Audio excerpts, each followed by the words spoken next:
এই ভিডিওতে তোমরা আইসিটি বইয়ের চতুর্থ অধ্যায় HTML এর উপর চমৎকার একটি ক্লাস পাবে। আশা করি মনোযোগ সহকারে সম্পূর্ণ দেখবে এবং বোঝার চেষ্টা করবে। কেন চমৎকার বললাম? মানে এই অংশ থেকে একটা সৃজনশীল প্রশ্ন তোমার পরীক্ষায় আসবেই আসবে। কিন্তু প্রশ্ন হচ্ছে কিভাবে আসবে, কেমন আসবে? সেই বিষয়টি এখন পরিষ্কার হয়ে যাবে। এই কারণে বলছি চমৎকার একটি ক্লাস। তো দেখো, আমি ইতিমধ্যে বোর্ডে ৩ টি প্রশ্ন লিখে রাখছি। ৩ টি কিন্তু বোর্ড পরীক্ষা আসছিল। এটা হচ্ছে ২০১৮ সালে প্রায় ৪ টি বোর্ডে আসছে। এই প্রশ্নটি রাজশাহী বোর্ড ২০২৩ সালে, এই প্রশ্নটি চট্টগ্রাম বোর্ড ২০২৩ সালে। দেখো, প্রশ্ন ডিজাইন, কাঠামো সব কিন্তু এক। মানে কোনো শিক্ষার্থীকে যদি আমি এখানের একটা বুঝাই, সে ১০০% বাকি ২ টা পারবেই পারবে। তাতে সে জীবনে HTML করুক বা না করুক, নতুন পুরাতন, পারুক না পারুক, যেই হও না কেন তুমি যারা এই ক্লাসটি দেখতেছো, আমি যে কোনো একটা বুঝাবো, বাকি ২ টা তুমি ১০০% পারবে এবং আমি একটা বুঝাই দিচ্ছি।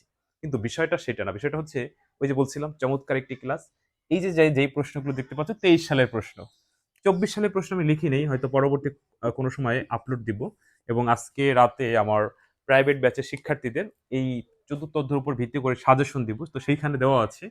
আর তোমরা চাইলে কিন্তু প্রাইভেট ব্যাচে যুক্ত হতে পারো। আমার এই হোয়াটসঅ্যাপ নাম্বার এসএমএস দিও। ইনশাআল্লাহ আইসিটিতে কোনো সমস্যা হবে না। শেষ মুহূর্তে খুবই কাজে লাগবে। সামান্য কিছু সম্মানী বিনিময়ে পুরো বই কমপ্লিট করতে পারবা। যদি কেউ একদমই পারো না বা ভালো পারো, আরো ভালো করতে চাও, সবার জন্য কার্যকরী লাস্ট মুহূর্তে। ওই হোয়াটসঅ্যাপ নাম্বার এসএমএস দিও। তো যেটি বলছিলাম, ২০২৪ সালে বিভিন্ন বোর্ডে এই তালিকা সংক্রান্ত যে HTML গুলো আসছিল সেটাই দেখছি যে তালিকার মধ্যে তালিকা। মানে ধরো এই যে ইংলিশ বাংলা লেখা আছে, দেখা যাচ্ছে আইসিটি এরকম আসছে। এখানে আসছে আইসিটি ২৪ সালে। দেখো যদি তোমাদের কাছে বই থাকে। তার মানে ২৩ সালে হচ্ছে নরমালি তালিকা আকারে আসছে। ২৪ সালে কেমন আসছে? হয় টেবিলের ভিতরে তালিকা, আর নয়তো তালিকার মধ্যে তালিকা। এবার তোমরা যারা ২৫ সালের পরীক্ষার্থী আছো, তোমাদের কেমন আসতে পারে? তোমাদের তোমাদের দেখা যাচ্ছে যে আহ, টেবিলের মধ্যে তালিকার ভিতর তালিকা আসতে পারে, মানে একটু আপডেট। আবার টেবিলের ভিতর তালিকা আসতে পারে। আবার দেখা যাচ্ছে যে তোমার তালিকা আছে, একটা আছে অর্ডার লিস্ট, একটা আছে আনঅর্ডার লিস্ট, এরকম আসতে পারে। তো এই সব কিছু করার জন্য মাত্র তোমার ৩টি ট্যাগ জানতে হবে। কয়টা ট্যাগ? ৩টা। আমি যদি এই পাশে একটু লেখাই, ওএল, তারপর হচ্ছে ইউএল, আর হচ্ছে এলআই। এই ৩টি ট্যাগের মাধ্যমে এই ধরনের সব HTML করা যাবে, সব করা যাবে, সব। আচ্ছা, এবার আমাকে তোমরা বলো আমি কোন HTML টা করে দেব? আমি যখন একটা বুঝাইলে বাকি তুমি সব পারবে। হ্যাঁ? আচ্ছা। এটা হচ্ছে রাজশাহী, কুমিল্লা, চট্টগ্রাম, বরিশাল ২০১৮ সালে আসছে। এই জায়গায় একটা জিনিস বোঝার আছে, সেটা হচ্ছে একটু বলে দিই দেখো। আরো প্রশ্ন আছে কিন্তু আমি ৩ টা লিখে রাখছি, যেহেতু জায়গা কম তো। দেখো, এটা কিন্তু ১, ২, ৩ সিরিয়াল। এইটাও কিন্তু ১, ২, ৩ সিরিয়াল। এটি কিন্তু ৩, ৪, ৫ সিরিয়াল। তাহলে এই প্রশ্নটা করার জন্য এই জায়গার থেকে একটু ভিন্ন, সামান্য একটু ভিন্ন। কি ভিন্ন? ধরো আমরা যেকোনো HTML এ বডি পর্যন্ত লিখি। ধরো বডি পর্যন্ত লিখি। বডির পরে আমরা যেমন ধরো এই সাবজেক্ট লিস্ট থাকলে আন্ডারলাইন আছে, আন্ডারলাইন দিয়ে লিখি। এটা আন্ডারলাইন আছে, আন্ডারলাইন দিয়ে লিখবো। এটা কোনো কিছু না, এটা আমরা পি দিয়ে লিখে দিলাম। পি দিয়ে লিখে দিলাম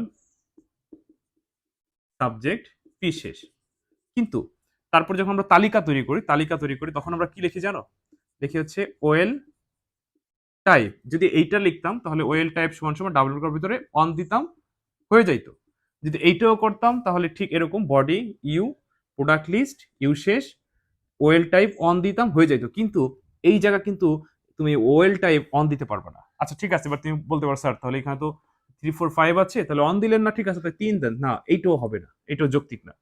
এই জায়গায় তুমি দিবা ওয়ান, বাট এই সিরিয়ালটা কোন জায়গা থেকে শুরু হয়েছে? ৩ নাম্বার থেকে। তাহলে এরকম হবে কমান্ডটা, স্টার্ট স্টার্ট 3। এর অর্থ হচ্ছে ওএল টাইপ মানে অর্ডার লিস্টটা ইংরেজি শতকিয়া 1, 2, 3, 4, 5 আকারেই হবে, বাট শুরু হবে ৩ নাম্বার থেকে।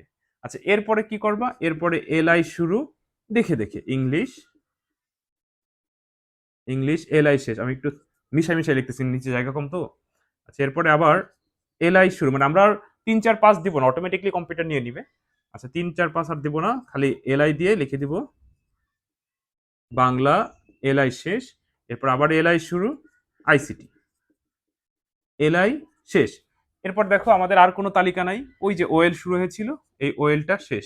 তারপর কে শেষ বলো তো? তারপর হচ্ছে বডি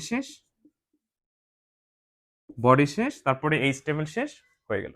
আচ্ছা, এবার ধরো আমি যদি তোমাদের এইটা বুঝাইতে পারি, এইটা আর এইটা হচ্ছে তোমাদের কাছে আরো সহজ, কারণ এখানে কোনো ঝামেলাই নেই। তো তাহলে এইটা কি কেমন হবে? এটা হবে যে বডি শুরু ইউ, আন্ডারলাইন দিয়ে প্রোডাক্ট লিস্ট ইউ শেষ, তারপরে ওএল টাইপ, ওএল টাইপ সমান সমান ডাবল কমার ভিতরে ওয়ান, কারণ এখানে ওয়ান থেকে শুরু হয়েছে, আর কিছু লেখা লাগবে না। এরপরে এলআই শুরু, এলআই এলআই শুরু, বুক এলআই শেষ, তারপরে আবার এলআই শুরু, পেন এলআই শেষ, এলআই শুরু বেগ, এরকম ঠিক ওইটা যেমন এটা এরকম। তা দেখো, তাহলে একটা ক্লাসে তোমরা 3টা বোর্ড শিখতে পারলে 23 সালে। আমরা দেখছি 23 সালে এইভাবে আসছে, 24 সালে আবার এইভাবে আসে না। 24 সালে তালিকার ভিতর তালিকা দিচ্ছে, অথবা টেবিলের ভিতর তালিকা দিয়েছে, আনঅর্ডার লিস্ট দিয়েছে, একটু আপডেট করছে 24-এ। তো তোমরা যারা 25 সালে, তোমাদের আবার দেখা যায় একটু ভিন্ন রকম আসতে পারে। তো এখন কোন বছর কিভাবে প্রশ্ন আসবে, কোন বোর্ড কিভাবে কি প্রশ্ন দিবে, সেটা তো বড় কথা না। বড় কথা হচ্ছে আমরা এমন ভাবে শিখবো যেভাবে প্রশ্ন আসুক আমরা যেন পারি। আমার কথা কি বুঝতে পারছো তোমরা? জাস্ট 20 থেকে 25টা ট্যাগের ব্যবহার যদি কোনো শিক্ষার, যেমন এখানে 3টা, তো এরকম 20-25টা ট্যাগের ব্যবহার যদি তুমি আয়ত্ত করতে পারো, যেমন এই 3টা দিয়ে কিন্তু আমি সব বুঝাই দিছি, তুমি যদি আয়ত্ত করতে পারো 20-25টা ট্যাগের ব্যবহার, যেভাবে প্রশ্ন আসুক তুমি অবশ্যই পারবে। তো শুরুতে যেটি বলছিলাম যে তোমরা চাইলে কিন্তু শেষ মুহূর্তে আমার কাছে আইসিটি অনলাইনে ঘরে বসে পড়তে পারো। তোমার আইসিটি ভালো করার দায়িত্ব আমার, ইনশাল্লাহ আইসিটির কোনো সমস্যা হবে না। ভর্তি হওয়ার সঙ্গে সঙ্গে এই যে হোয়াটসঅ্যাপ নাম্বার এসএমএস ভর্তি হওয়ার সঙ্গে সঙ্গে পুরো বইয়ের 20 মিনিট করে 35টা ক্লাস দেবে, এতে পুরো বই কমপ্লিট হয়ে যাবে। শুধু একটা অধ্যায় না, সকল অধ্যায় কমপ্লিট হয়ে যাবে, সিলেবাসে যা কিছু আছে। আর এরপরে ধারাবাহিকভাবে সেই আইসিটি পরীক্ষার আগ রাত পর্যন্ত, বোর্ড পরীক্ষার আইসিটি পরীক্ষার আগ রাত পর্যন্ত আমি তোমাদের লাইভে এমসিকিউ সিকিউ প্র্যাকটিস করাবো, কারণ আইসিটি প্রশ্ন উপর আসে না, প্রচুর পরিমাণে প্র্যাকটিস করতে হয়। তো ঠিক আছে, ভালো থেকো। আর এই ক্লাসটি কেমন লাগছে, বুঝতে পারছো কিনা, বা বুঝতে পারছো পারো নাই, যে সমস্যা হোক না কেন আমাকে আমাকে কমেন্টে জানাইও। আমি আমার জায়গা থেকে তোমাদের সর্বোচ্চটুকু দিয়ে সাহায্য করার চেষ্টা করব। ওকে, ভালো থেকো। পরবর্তী কোনো ক্লাস আবার কথা হবে। আল্লাহ হাফেজ।